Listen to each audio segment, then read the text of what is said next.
But I like the word invite. So someone's mindset invites us to have that same mindset, whether that's, I'm not going to call it positive or negative, but rather helpful or an unhelpful mindset. If someone has a really fixed mindset or a closed-minded way of thinking, that can invite that same mindset in someone else, and they can start to rally around that. And then suddenly we have this group think of everyone in kind of this unhelpful space. But a positive leader can invite a more open mindset in the group through their actions, how they support people, and the questions that they ask, and the ways that they take care of and teach things. Does that force people to come along with that? No, like they still have that choice, but they are more likely to because of that invitation. Welcome to the Impactful Engineer Project. I'm Steve Maxey, and with my co-host and brother Jake, we are here to bring you guidance, fresh ideas, and the tools to help you become an impactful engineer.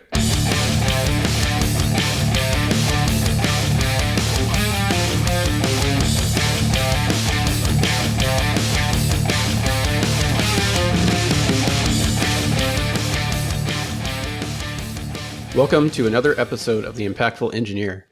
I'm Steve, and with my brother Jake, we'd like to welcome a special guest for today's conversation. He's a mechanical engineer who's also a leadership and career development coach, podcast host, and an author. Welcome to the show, Jeff Perry. Hey, thanks, Steve and Jake. Good to be with you. Yeah, it's awesome that you're here.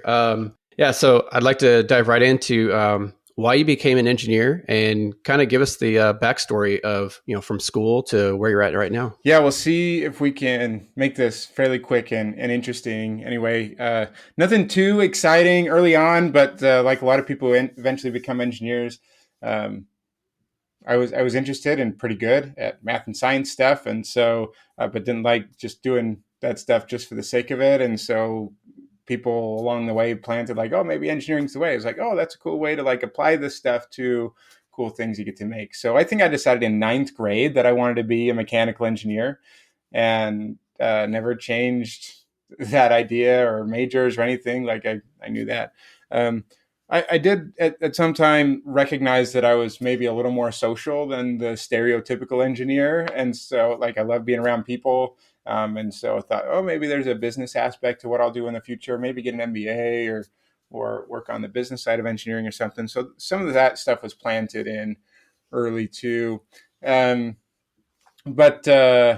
So went to Brigham Young University, BYU in Utah. I grew up in Utah for mechanical engineering. Along the way, I got into also exposure into some more software. So I worked in like a research lab, and we were doing software on top of CAD systems. That was doing some cool stuff at school. And there was, at the time when I was about to graduate, General Motors was going through some IT transitions, and they needed more people. They were bringing in a bunch of people to do what they called knowledge-based engineering, which is essentially programming and automating their CAD systems. And so 6 of us who were in that research lab went and got hired for GM and right out of school, and all worked together for a few years. So that was fun. I had these guys that I knew, that I've been working with for a while. We got to work together. But I also realized, and so out of a mechanical engineering school, I was essentially writing code as a software engineer. Yeah, that's super right out of school, which I was glad for that experience, but I also recognized pretty quickly that writing code all day was not my jam. Okay, and that's just me. But I'm glad I had that experience. So then a couple years in, I was like, okay, what's the next shift? And so I was going back to, should I get that MBA or make some other shift or whatever? I was actually applying to MBA programs. And then I had a connection that was working in a smaller company, said, and also trying to engage my brain a little bit because I was frankly bored of software writing code all day. I was like starting some side hustles. I was like selling stuff on Amazon and different things like that. Just like trying to, what else am I going to do here? So I had a little entrepreneurship in me at the time. So anyway, I had a connection. It was like, hey, we need someone in a smaller company who can kind of bring things together, mechanical, software, kind of an entrepreneurial spirit. I was like, well, sounds like me. Cool. And so I jumped to a smaller company, about 250 people. And so I got to wear a lot of hats while I was there, and I really loved it. Um, got to do get back into mechanical, got into manufacturing process improvement, got into kind of product management stuff, connecting with software. There was IoT devices essentially that we were creating, and a lot of different things. But the most impactful thing for me at that time was also we merged, we bought a smaller company and merged and went through a process of creating a new brand and kind of business identity. And I'd like to say we kind of went through an identity crisis. So we brought in some consultants to kind of help us through that, and they took us through a foundational mindset training.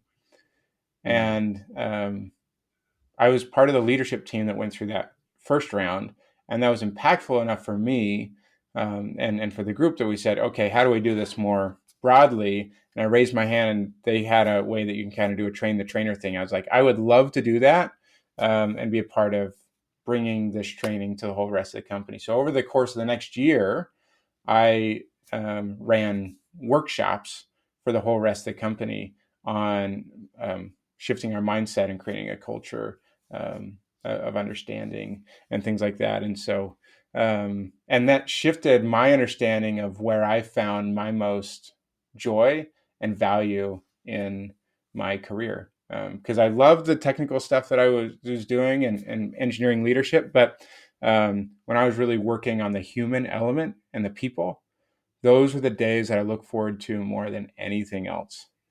Okay. Yes. And so I was already starting to look at, okay, what's that shift? How can I do more of this? Right. And actually did end up doing an MBA, a part-time MBA while I was still working. But about halfway through that, there was an organizational shift, and it wasn't going to be a great fit for me for various reasons. And I kind of said, okay, what's next? What do I need to decide here? I've sort of just taken this path of things just Hmm. have just sort of lined up for me in my career. A research job led to my first job, and someone else just sort of said, hey, come work for us. I was pretty opportunistic. And now I was like, okay, I'm recognizing this next shift doesn't seem like a good fit for me. What do I want to do next? I was sort of had this planted already. And long story short, decided that I was going to go on my own and start my own thing and kind of merge this. How do I work on the human side of engineering? And so now I like to say, with the work that I've been doing for the last 4.5 years or so, that I moved from developing products and services to now I work on developing people. And I absolutely love the work I get to do in leadership and career development, coaching and training and workshops and some of the other things. And like we talked about, I'm an author and just wrote The Intentional Engineer. So some of those lessons I learned and continue to learn about, instead of just being opportunistic and just letting life happen to you, how do we be intentional about creating the life and the career that we want? And certainly we can talk Yeah, more about that's that. So awesome. that's kind We of will the talk maybe more too about the long, maybe book. too short. I don't know. A little bit of the story though. That's awesome. I so many thoughts as you're talking, but I was really curious about when did that I love people, I want to start developing people take off, but I think I heard it, right? I think this company came in, showed you the ropes, trained your company, and then you got the opportunity to train everyone. And I'm guessing that's when it's like, wow, okay, so this is the itch I want to scratch like all the Totally. time. Yep. Yep. Um, I want to do the same thing. I just got, I'm looking for opportunities within my company to do this, and I get a lot of them, which is great. To implement these things, the more human side, because everyone's technically great. I mean, they came from great schools. They've learned for years, like, and they'll continue to learn. But that kind of stuff fires me up. So I'm constantly saying, "Hey, we could start like a learning and development program within the company. What do you think about that?" So I'm trying to figure out. I think I spend a lot of time trying to figure out how am I going to convince the people that need to be convinced that this is a good idea and to allow Jake to run this department so that he can train all these people. Because I multiple times in conversations I have with younger engineers, they just go, "Oh my god, thank you for even just saying that one sentence." Like, oh, that perspective just landed on me, and now I'm so much more clearer on what I need to do. Or it just changed their mindset a little bit, like a little tiny bit at a time. And I'm like, could you imagine what would happen if we were able to just do this on purpose all the time? Um, So yeah, that's what I got most out of it. I'm like, wow, he's like, where am I going to be in 5 years? Like, uh, it was exciting. It was cool. I like to see that path. Yeah.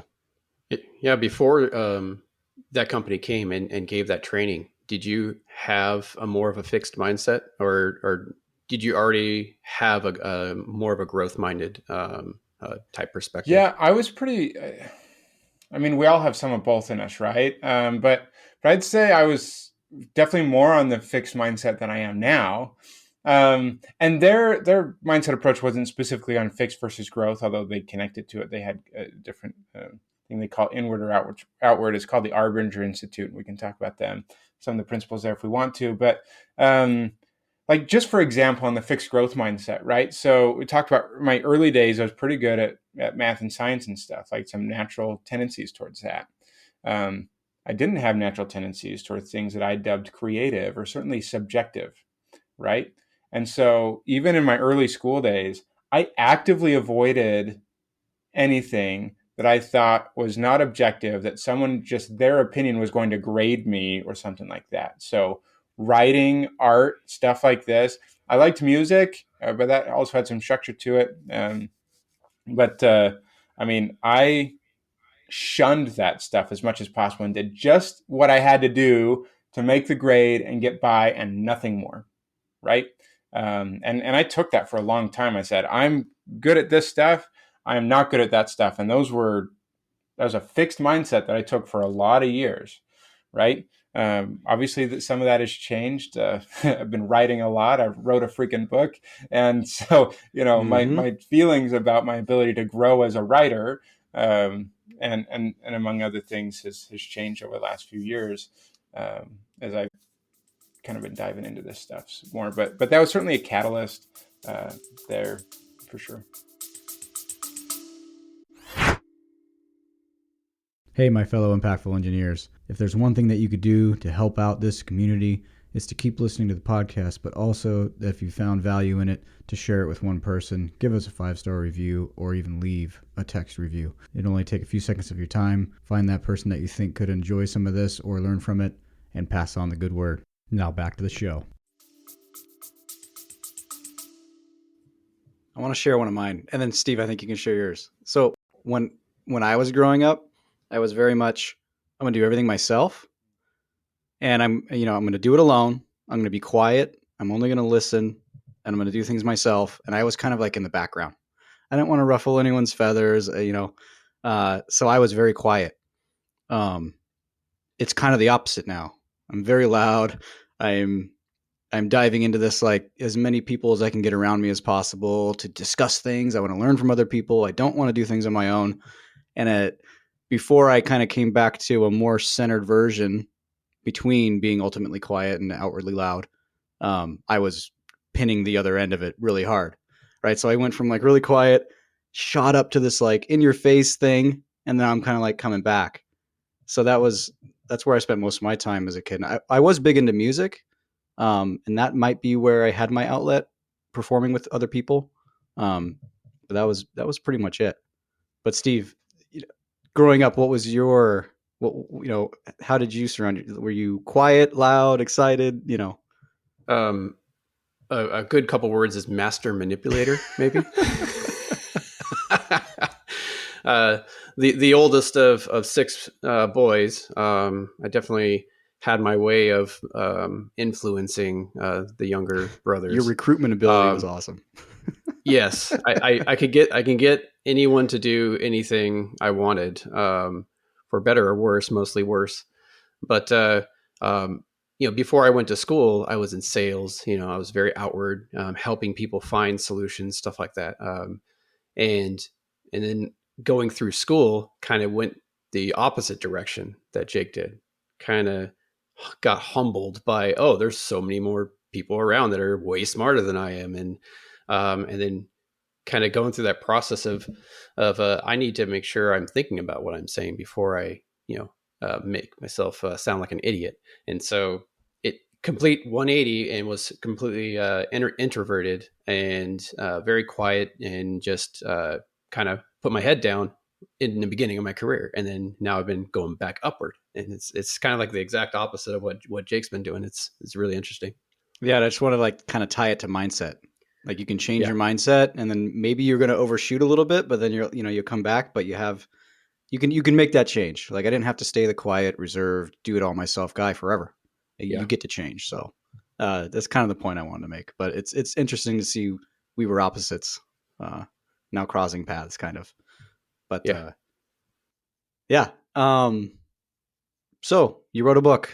We've been talking a little bit about the contents of the book. I've made it most of the way through the book. Didn't get a chance to read it all. A few things. I mean, I really love chapters 3 and 4, right? And it's like a lot. One of them set up kind of the mindset thing that we're talking about. Um, but Steve, I know you dove into some stuff with mindset. You're like the mindset guy too. Have any thoughts, or you want to go in a certain direction around Yeah. mindset? Yeah, really, it's you started out with a model between mindset and actions and behaviors, and I really wanted to pick your brain here in the show so you can explain to the audience like what your thoughts are on that model and why you put it into the book. Yeah, so I assume the model you're talking about is it's just sort of a pyramid model, right? So our Yep. mindsets underneath are sort of foundational to our operation that drives our behaviors and actions. And obviously, our behaviors and actions then drive the results or outcomes and what happens from that. You might even call them consequences, whatever you want to Mm-hmm. think about, right? And so just recognizing that on its surface that our mindset, think about a couple of different metaphors maybe of like the lens through which we see the world, right? And so, Steve, you're wearing glasses. I wear glasses too. I'm just not right at the moment. Or someone wears contacts or something like, hey, if you have the wrong prescription or if you have a scratchy, something wrong with the lenses, like you're going to see a distorted view. You're not going to see the real reality, right? And that can happen when we have the wrong mindset. We're going to see a distorted view of what the opportunities and challenges that we face, or that what people are doing to us or for us or whatever. So we're trying to get the right mindset so we can see reality first of all. I also think about, in the technology world, you think about mindsets are sort of our operating system, right? And so through how we operate personally, and so we're trying to make sure there aren't too many bugs in the system, because if you have the wrong mindset, even if you have the right input, you may still have bad output because it went through a faulty thinking pattern, right? Um, to use some other words, like sometimes we can almost like beliefs could be very tied to mindsets, what we believe about ourselves and the world and what we believe about other people. Um, and different things there. So just trying to tie up how all of this drives then what we do and also how we do it, right? And then that brings results and consequences in the end. So Yeah, that's there was just an sort of that base interesting model there.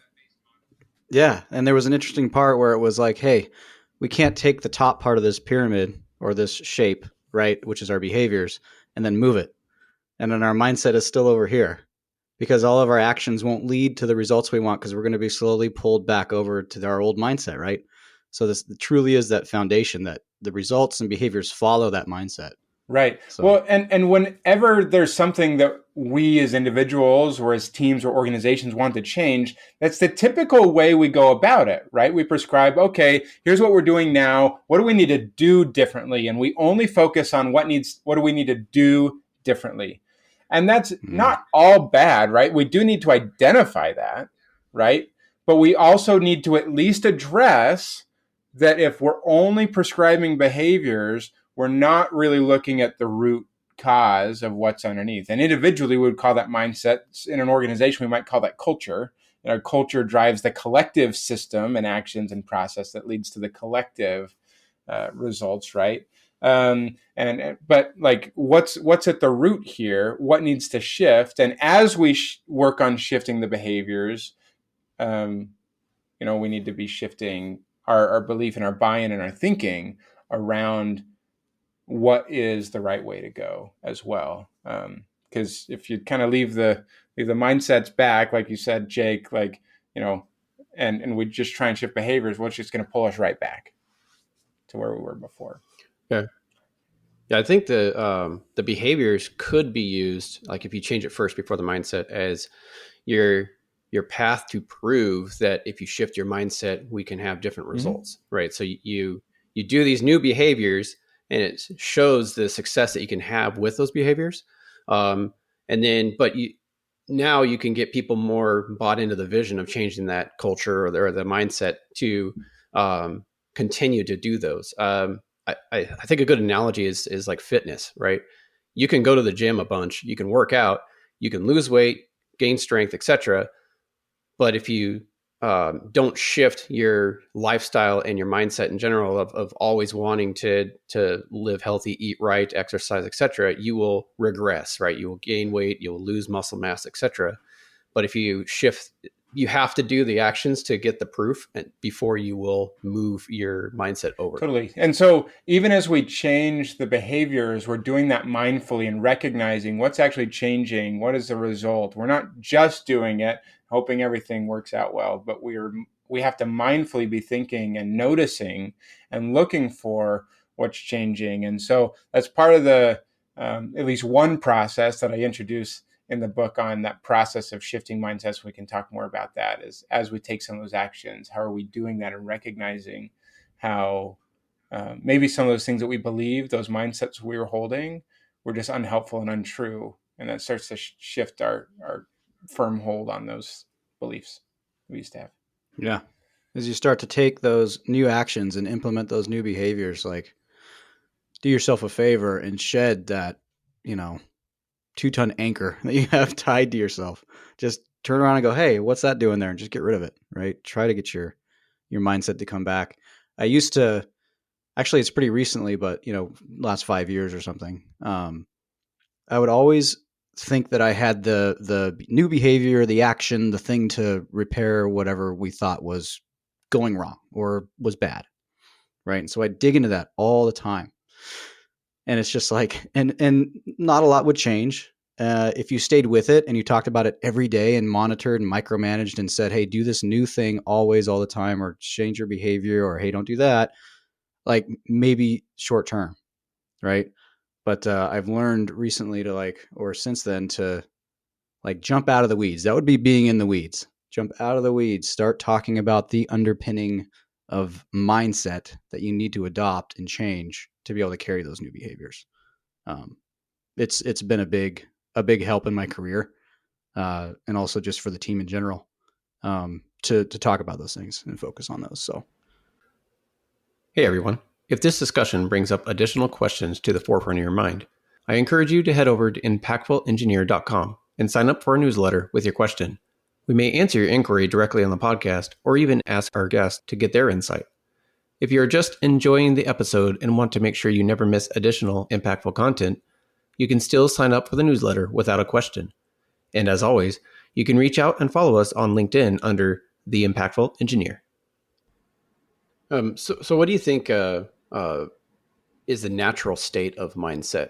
Kind of how I think about it is kids automatically have like a growth and open mindset, right? They're willing to try new things and learn, and they're not self-limiting by anything until they start getting older and they're told, oh, you can't do that. Oh, some of them are good, right? Oh, that stove's hot, don't touch it, stuff like that. But a lot of times they're like, oh, we're in this socioeconomic class, we don't have the opportunity this other class has, or stuff like that. And it starts limiting their beliefs. Do you think that naturally we are actually more prone to be open mindset and in a growth state, and then we just kind of digress as we mature? Yeah, it's a good question. I don't think, I think like anything, there's a spectrum of people and their natural tendencies of personality, which relates to mindset tendencies.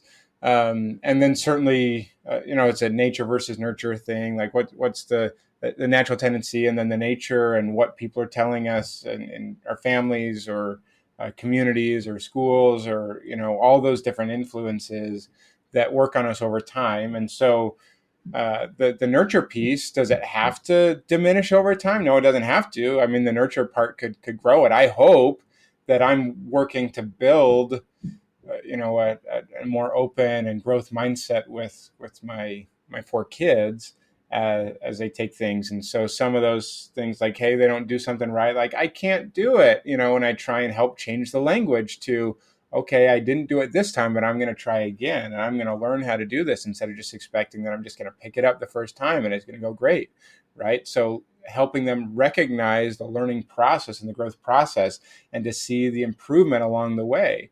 That's trying to build some of that growth mindset um, attitude in them. And so I hope that my nurture helps that, and that certainly as leaders we can nurture that in other people, right? And so one of the words that I think is powerful from a influencing others perspective is, certainly we can't force any particular mindset on anyone else, right? But I like the word invite. So someone's mindset invites us to have that same mindset, whether that's, I'm not going to call it positive or negative, but rather helpful or an unhelpful mindset. If someone has a really fixed mindset or a closed-minded way of thinking, that can invite that same mindset in someone else, and they can start to rally around that. And then suddenly we have this group think of everyone in kind of this unhelpful space. But a positive leader can invite a more open mindset in the group through their actions, how they support people, and the questions that they ask, and the ways that they take care of and teach things. Does that force people to come along with that? No, like, they still have that choice, but they are more likely to because of that invitation. Through the way that you're, not just what you're doing, but through who you're being, through your mindset, your way of being towards other people, right? Has an influence. Yes. So it's really just setting the example of how to operate in that mindset, and just trying to pull them up rather than push them up, right? Yeah, totally. By Bring them setting with that you. example. Yeah. Okay. Yeah. I was thinking it while you guys were talking about not so this whole push pull thing, like not forcing it on someone, but inviting them to come with you. And then I started thinking about there's this bank of deposits and withdrawals, and it's like I used to deposit a ton of, like, you're doing this wrong, you could do this to help that, and I'm thinking I'm giving, right? I'm like if they're, they'll get it one at some point. And it's like, but what you're really doing is, like, kind of, they're not receiving it, so you're kind of just like depositing this, like, resentment in them. Oh, here goes Jake again, he's gonna tell me all this stuff and be preachy. So you're kind of like building up this, almost a wall. I don't know where my deposit withdrawal thing was going, but maybe someone can help me with that. But you're building this barrier, like, and then as soon as you go, oh, and you switch to this, I want you to come with me kind of thing, there's no trust there. They're like, no, I'm not going to be influenced by you anymore. There's nothing that could really happen to make me want to go the direction you're going, because you've built that barrier in your way. So I would say the point I'm trying to make is, like, stop doing that. If you're doing that, like, try to, think. I invite you to think about stop doing that, and just be more goal, come with me. Let's do it together kind of a thing. Yeah, cool. I mean, the first place I heard about kind of that analogy of the bank in terms of relationships and building trust and stuff was Stephen Covey, 7 Habits of Highly Effective People, and his, one of the most famous leadership books of all time, and personal leadership books, and someone who I really respect. And so, yeah, that's the first place I heard about that analogy, and just like, hey, we are making deposits in our relationships and how we're interacting with other people. What do we want to be depositing in that relationship bank as we move along, right? I need to read that book. Yeah. So yes, I think I might even have it somewhere, and I haven't read it yet. It's worth reading. But that's sure. It's going on my list, because I think that'll wrap that idea together for me. Yep, do it. So nice. Steve, you got anything on Jake that? and I, on the deposits and withdrawals, no, actually I don't there, but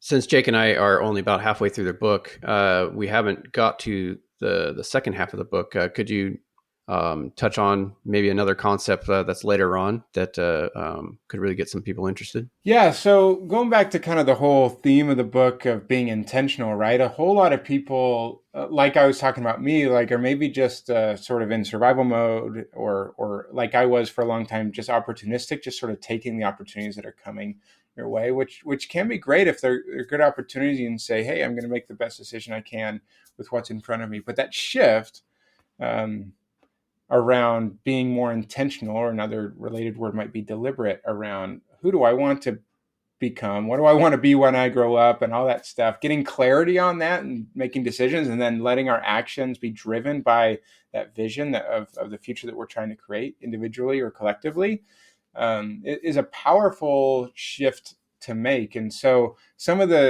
I give some ways to go about doing that around how do we get clarity on what those things are that are most important to us so that we can act from that. How to identify some of our greatest strengths, or I call them genius zones, to look at what are some of those things that make me unique, and then how to perhaps take ownership and communicate that with other people who you might be able to line up with, whether that's an employment, or certainly if you're want to start a business or something, and creating and building a personal brand of like, this is who I am and this is the value I deliver in various ways, and trying to find ways that resonate with others that you can then deliver value in some big ways, right? So those are kind of chapters 5, 6, and 7.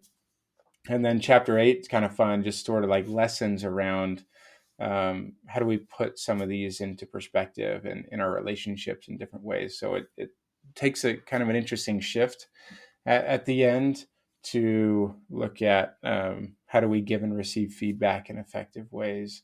How do we allow disagreements and disagree well, instead of digging into just our opinions and things like that. So a few different shifts there that I think can be helpful to sort of tie up. This is who we want to be as we create these intentions in our lives, and but all that driven, set up by the mindset and like, hey, empowering you to be able to do this, and become, and that word I think is so important. Like, we're trying to become who we want to become, right? Take on the identity of those things that we really care about in, and not just in our career. Certainly want to be great engineers or engineering leaders or whatever you aspire to in your career, right? But fathers and wives, and husbands and mothers, all those things in a family relationship, community members, faith is important to you, and all those different aspects that you get to identify and say, this is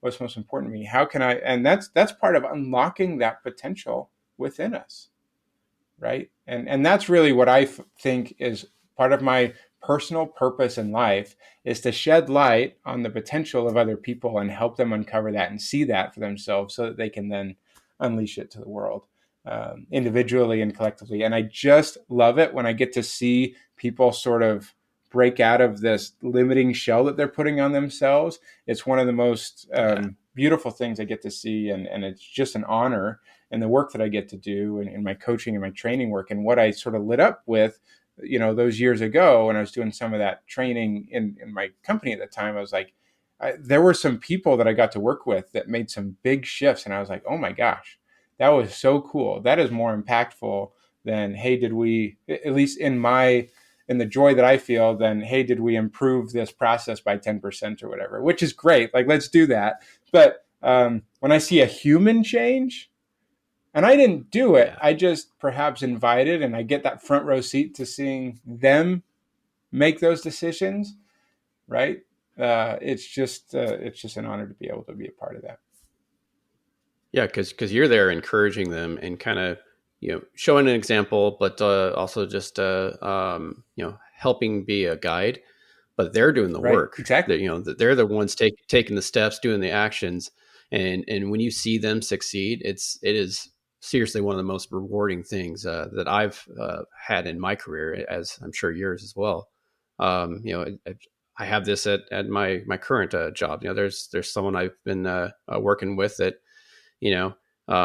great engineer, and but was just kind of doing the normal steps, and worked with him to identify where he was really strong and to lean into it, and to work on some of the challenges that he had, and now he's just kicking ass, and it's so awesome, and just and he's super excited about it, and just keeps pushing harder, and but in a balanced way, right? So it's amazing. I love it.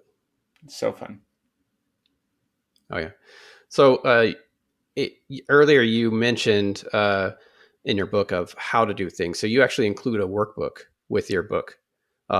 This is not something that's always done with these types of books, and I wanted to touch on that, and like why you decided to include a workbook, and why you felt that was a necessity for this style of book. Yeah, so I mean, from the beginning, I wanted the book to be very action oriented, so that at the end of pretty much every chapter, I have a section called the take intentional action section. You say, okay, here we talked about the principles in this chapter, but what are you going to do? Here's some activities, some journal prompts, and stuff like that. It was actually the idea of my editor, who I was working with as I was editing the book. Is like, hey, you've already got all these things, we could probably create a workbook that could correspond with this and give people space to actually work on some of this. And so like, hey, great idea. Most of the content's already there. So the workbook corresponds directly with the chapters in the book, but I made the digital version free to those who have the copy of the book. And then, if people want a printed version, you can find that on Amazon as well, the Intentional Engineer Workbook. But I find that to be useful. I do this all the time. Because a lot of the books that I read, I usually listen to, okay? But then a lot of times I'm like, okay, I listen, but and I get the ideas. But now what if there's a book that I really love, I want something that says, here's the summary of like the actions then to take. And I'm looking for a workbook or it's some sort of summary something, and some books do that and some don't. By the way, I'm working on recording my audiobook right now. It's not out yet, but and so I love that idea of having that workbook available for people to have that space digitally or print it out or however you want to do that, and to create that space to go do the work. And a lot of the work that I'm asking you to do inside the book and a lot of the prompts is journaling and reflection and introspection, and then sometimes then taking action on what comes out of that, right? But we're trying to be mindful about what we're learning and thinking, and then how that's going to influence the actions that we take, and then also coming back and saying what happened depending on what we're working on. So the workbook just gives that space to be able to put the ideas into action. Yeah. I know that like early on when I was reading a bunch of personal development type of books, I was just flying through them. I'm just read, go to the next one, go to the next one. And listening to a lot of podcasts too. While I guess subconsciously absorbed a lot of information that has helped me, I think I would have gotten a lot more out of it if I had been more intentional with studying the book that I'm reading or the book that I'm listening to or the podcast I'm listening to. I would allow it to become so unfocused. So I'm reading multiple books, I'm listening to multiple podcasts, I'm doing multiple things, and I have a family, and I have a full-time job, and then I got so wide that I wasn't really making any progress on a lot of things. I was making a little tiny bit of progress on a lot of things, but not big progress. And so I've learned over time that like focus is going to be where the growth occurs. So focus equals growth, really. And that growth will come from being intentional, right? So this book is really like, I'm only halfway through, but I've done the exercises throughout it. I've done I've done similar exercises for a while, but I tell you, slowing down and actually doing the exercises and doing the work in the book is going to bring so much more clarity and just be a springboard for you when you really do make that commitment to do the work on yourself and I mean actually do the work and figure it out, run it by a coach, have them fill the gaps for you, talk to your friends about it, build a community around it. I mean, that's doing the work. It'll help spring you into that. So really, like, I mean, I didn't get the workbook, but you can do the work without the workbook, or get the workbook. I mean, do that. I'm not saying don't get it. It's just, and really any book you're reading, take the time to study it and implement the actions, and try to limit yourself from hearing about a bunch of actions you can take from multiple people, and try to focus and take some action and see what those bring for you. Is my kind of advice around that. Steve, did you do any work out of the book as you were reading it? I did look at a few of those working examples, and kind of the listing the I am statements. Yeah.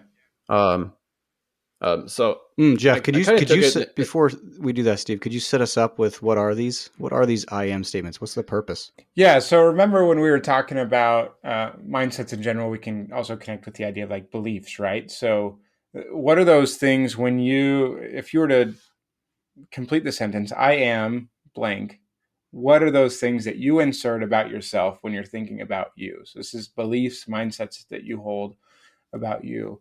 And the answers to that can be quite telling, right?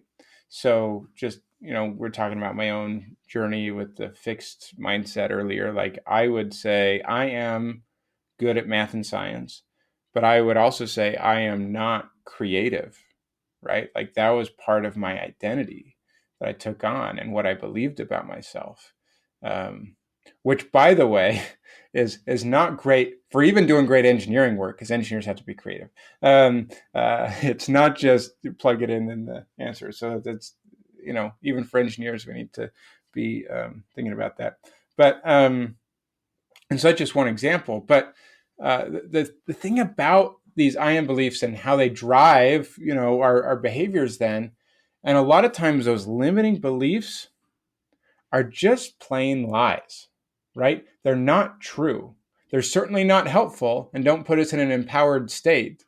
And so we need to identify those things and say, okay, what's the shift that I actually want to make and accept for who I am and who I'm trying to become, right? Because if you look at that list and those things that are unhelpful, right, you don't need to continue to accept that, right? And but before we can work on that, we first have to identify that. And so sort of these, that internal dialogue that goes on when something happens, or I'm so stupid, I did this and that or whatever. Like, yeah, no, you're not actually stupid, right?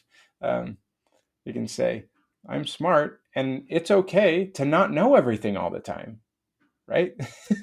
uh, and so, anyway, Steve, I'm curious what your experience was with that yeah. exercise. Yeah. Well, first, I think the I am exercise kind of sets up for the following chapters, big change exercise, right? And that's why I really took the time to go through both of them, because I saw that connection, and so I did the I am first, and really saw what the next big change needed to be. And so the I am statements, I kind of broke it out into when I first graduated, to kind of the middle of my career so far, and then kind of where I'm at now. So to see the progression, because things have changed already, right? So when I first graduated, it actually took me 10 months to find a job. Now I graduated in 2010 during that recession, so things were a little A challenging. lot of people right now experiencing Uh, some similar stuff, by the way. exactly, yeah. So this is very relatable. Because I was in that state of constant rejection and hard to find work, I had a mindset of, I am introverted.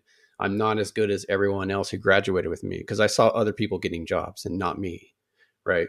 Um, I'm unhireable as an engineer.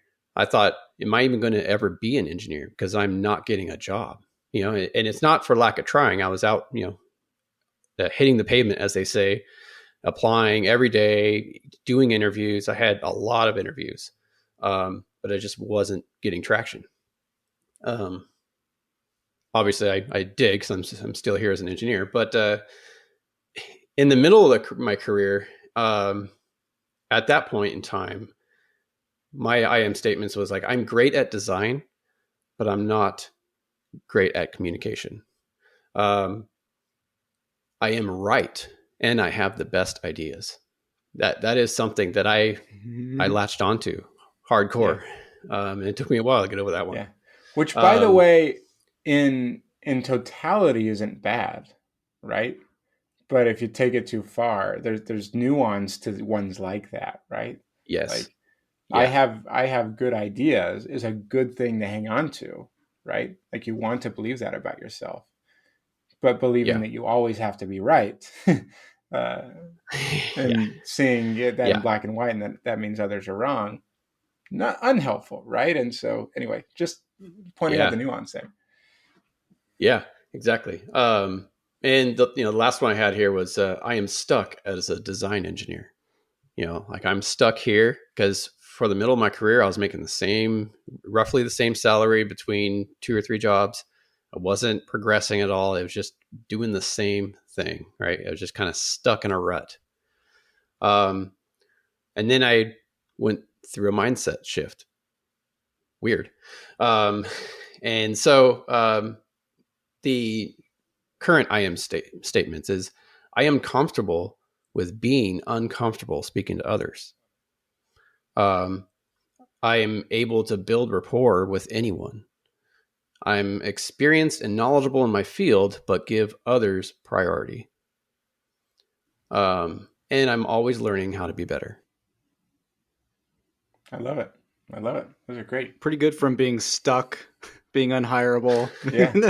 Yeah. I'd say use those last 4 and not the other ones. Yeah. So, I mean, Yeah. and that's a good kind of litmus test to say, hey, any of these, are these empowering me to take actions that are in line with good things that I care about? If so, great. Hang on to those. If not, then maybe there's some work we need to do to let go and shift that in a different way. Yeah. Right. I'm going to totally Yeah. interrupt and just give you a fixed mindset review of that. Right? So, a fixed mindset. Well, that sounds pretty regular for the progression of a career. Yeah, like you're going to be unhireable at first and you're going to be introverted and not as good as everyone else. And yeah, that sounds about right. Okay, about the middle of his career, always great at design, not communication. That's pretty typical of an engineer. Someone that wants to fight the process or just have a fixed mindset around what we're talking about. Okay, and then now, so how many years have you been doing this? Okay, you should be pretty comfortable with speaking to others, blah, blah, blah, blah, blah. Like, I think that's how a fixed mindset would step through that transition and go, okay, you guys have basically just explained a general typical progression of an engineer. Yeah. But that Maybe. person would be missing the entire point, Yeah. of I am statements in my Yeah. opinion. Yeah. And maybe, maybe you'd make that progression, but if you don't believe that you can make that progression, then you wouldn't, right? And Steve, you might look back and say, hey, I'm glad I went through some of that. But you could also look back and say, hey, maybe I could have gotten there a little bit faster. And maybe some things might Yes. have shifted a little bit differently if I would have believed some different things about myself earlier on. That's right. And you can still be grateful and learn from that and not, dig in too much to the regret or whatever about that. But maybe things would have accelerated a little bit faster, right? And you look at people who are able to do that in careers, but also in other areas of life that, they really care about, driven by what they believe about themselves. So, yeah, some of those things are just going to naturally progress as you have different life experiences and continue on and put in some reps. But again, we're trying to be not just reactionary and hope that life gives us those things to learn those lessons, but be intentional about saying, what do I want to create as I move through these things, and shifting those beliefs and then the actions we take with intention to accelerate that process of growth. What do I want to invite into my life? Yes. Right? Do I want to invite, I'm an introverted, unhireable engineer that's no good? Yeah. Or do I want to invite, I'm very comfortable being uncomfortable and I know a lot and I'm always getting better? Yeah. And One of also, those is like, gonna help you is a being whole lot introverted more. a bad thing? No, not necessarily. Not at all. Yeah. Yeah. Right. So unless you categorize it as a bad thing. Yeah, exactly. Right. So even your belief about being introverted is interesting too, right? Like, but if it leads you to shelling up and being in a hole, yeah, that might be unhelpful, right? But just recognizing I have natural tendencies and I prefer, smaller group, intimate situations rather than being the life of the party. That's fine. Like, you don't have to be loud and boisterous and outgoing and the life of the party to be a great leader, even in groups, right? Some of the best leaders Yeah. out there are introverts, and that's fine, right? So Yeah. just Yeah. breaking down some of those that's stereotypes. And that's why I labeled it as I am introverted the first two times. And then that last time, I'm basically saying I'm introverted, but I am comfortable being uncomfortable speaking to others. So, What a great reframe. Yeah, exactly. So Jake, did you do the I am statements as well? I don't have a whole lot of experience with them. I just actually recently started them because I'm going through some things that they're helpful for me right now. So I'm doing them first thing in the morning when I wake up, because lately I've been like having other conversations with myself right when I wake up. And I've always been a big proponent of don't have any conversations with yourself before you get out of bed and take a shower and get dressed, because that's when you're ready to actually evaluate how you're going to feel that day. Laying in bed is not the time to make day's decisions, right? It's like, really, it's not. But I was having too much of that conversation with myself. It's keep me from getting up. So I was like, what am I going to replace it with? And then I actually did replace it with some I am stuff. I don't have a set list, but I am telling myself that, I do deserve to do the things that I'm doing right now and explore these areas. I will have a great day today. As soon as I'm up and I have that first glass of water and then I got the coffee maker going, it's going to feel really good and I'm going to have a great day. Like, instead of running through all the things that I have to do that day and some of the things that are lingering and stuff like that, which normally I'm really good at, but I've been pushing the envelope a little bit lately. So, everybody has that barrier. So my baseline of operation without anxiety and stress is actually really, really high. But if I push and I'm stretching, it starts to creep in a little bit. So then I start deploying these things to kind of help me through it so that I can then raise my baseline again.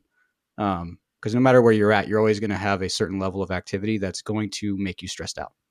So, the I am stuff, kind of like framing my day right when I get up, has been helping me through my period of stretching my time and my abilities. So, yeah, and that's a great way to use that as you identify those empowering I am statements and those beliefs that you want to really latch onto and build and make more and more true over time. Is to, obviously we need to reinforce those, and so making that a daily practice somehow, whether that's just thinking them or journaling them or saying them, kind of with kind of as I'm not intentions, but what's the word that's escaping me? just setting. Yeah, just setting well, that. I was just about to say setting the intentions. Yeah. Yeah. Oh man. Here we go. Engineering brain fart time. Yep, Let's it's do it. there. Let's reset. Shake it out. Yeah. How many engineers? We're not even going to edit it out either. Yeah. We're just going to leave it and be like, Yeah. oh, we struggled. Great. Cool. But I'm okay with that. So another I am statement. Yep. I'm imperfect, and that's fine. Yeah. I'm okay with dropping the ball on my podcast. Yeah, Well, you know what? fine. We're 52 minutes in. How many people are still listening? The ones who hopefully really a want to lot. be intentional. That's right. There you go. All right, Steve. We're coming up on our time here today. We want to be respectful of meeting that time so that we can all get back to what I can imagine are the millions of things we need to do, which is awesome. I love that. But Steve, did you want to start with, we haven't done a guest episode in quite a while, actually. What we usually do at the end, we kind of wrap it up. We'll ask a couple questions. Steve's got one, I've got one, that hopefully generates something very helpful and impactful to leave the audience with. So that's great. And I think maybe I'll go first, or do you want to go first, Steve? What do you think? Well, you can go first, but before we kick off the questions, just to make sure the audience can connect with you, where can they find you online, social media, and where can they find your book? Yeah, 3 easy things I'll say. Jeff-Perry.com. Jeff with a J, not the weird spelling with a G, by the way.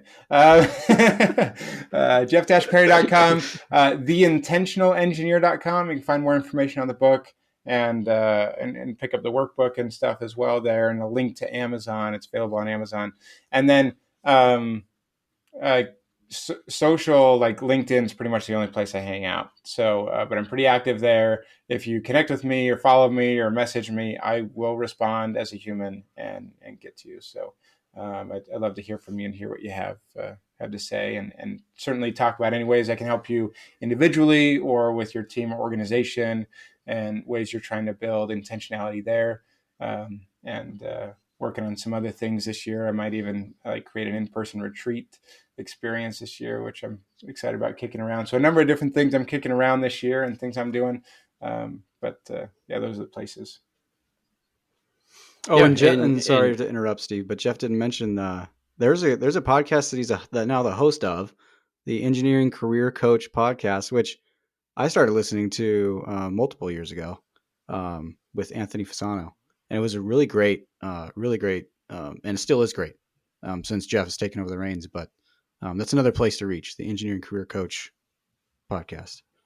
So yeah, typically I have a very action oriented mindset. I like to just grab things and literally run through the wall with them and see what happens. So I like to ask, is there one actionable step that someone could take right now, as soon as they stop listening, to get them going?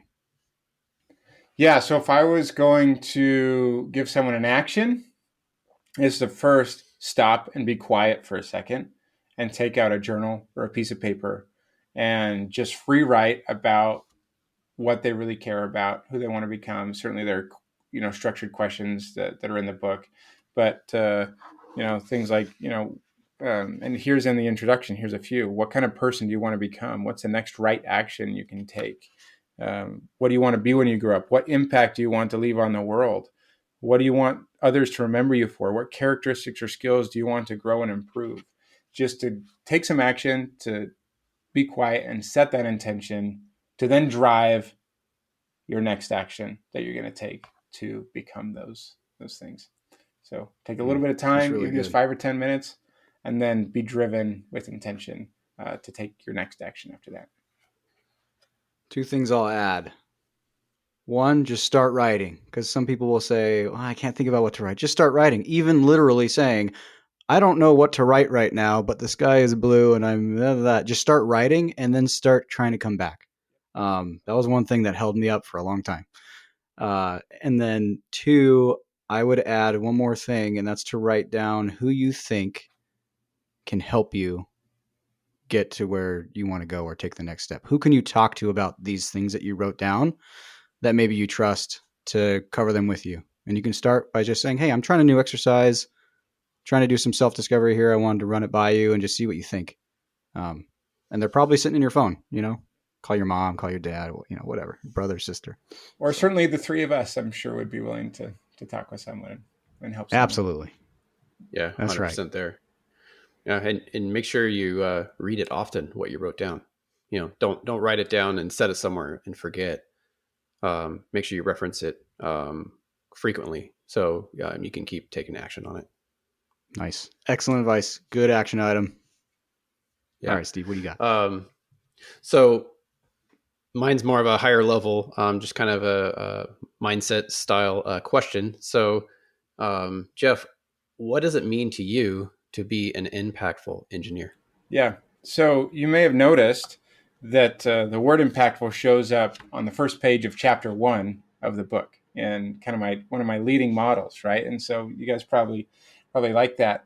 And to be impactful is even a higher level to a degree than being intentional. I see intentionality as the catalyst to us deciding who we want to become and then making that happen. But impactful is kind of the next level in the intentional engineer model in terms of how who we are then impacts others, right? And kind of diving into our life's work, beyond just us finding satisfaction, but helping others do the same. And there's a principle of just reading another book. I like the word. I didn't talk about it, but generativity that comes from sharing who we are and blessing others in the work and the other things that we do. So in my mind, impacting the other humans, but also obviously And I also write about how engineers have a huge responsibility with the work that we do and the impact it has on society. And so I don't hope that engineers don't take that lightly. The work that you do matters because people use it.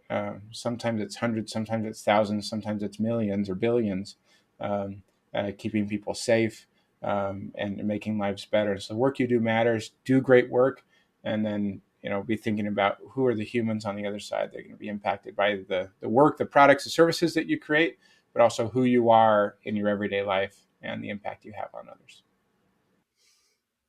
That's amazing. I love that because it really doesn't matter if you're working on a screwdriver, a bridge, or a seatbelt.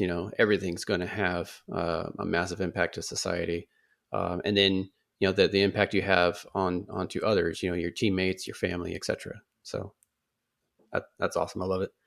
Well, Jeff, we really appreciate you joining us here on the Impactful Engineer, and we recommend everyone to jump on LinkedIn, connect, follow, and listen to his podcast as well. Thanks for joining us. Thanks for having me, guys. So good to meet you, and hope we stay connected on some other good stuff. Love the work that you're doing, and keep spreading more impact in the engineering community. Hey, guys. I hope you had a great time listening. Maybe you learned something new. Maybe you got inspired, or at least took one thing away that you'd be able to use. Maybe you just had a good laugh. Impactful Engineering's hope and mission is that through this podcast, we can play a small part in expanding the reach and awareness of engineering and all of its many areas of application. The multiple engineering career paths available can be hugely rewarding as part of a fulfilled life, creating opportunity to impact nearly everyone in the modern world. An engineer's work helps to foster creation of new technologies, create safe and comfortable environments in which people can work, and lends to the sustainable future of everyone on the planet. The world needs more impactful engineers. Our vision is to provide engineers with the perspective and the tools to allow themselves the opportunity to become the most impactful engineers they can be. Included in our vision is to grow the impactful engineering community to a point where we can provide full ride scholarships to students in every single U.S. state every single year. This is an enormous goal, and with your help, we can get there. To start, we will continue to execute this mission in the way that we know how, having conversations, telling stories, and talking about what we find interesting and are passionate about. If the episode made you think, made you object, made you think you could possibly be doing something more with your day, or brought about an idea that you could spend more time on developing further, please share the show or recommend it to your friends. Even if you didn't personally think it was a huge help, there may be someone that you know that could benefit from it, and that's all we can ask for. Until next time on the Impactful Engineer Podcast.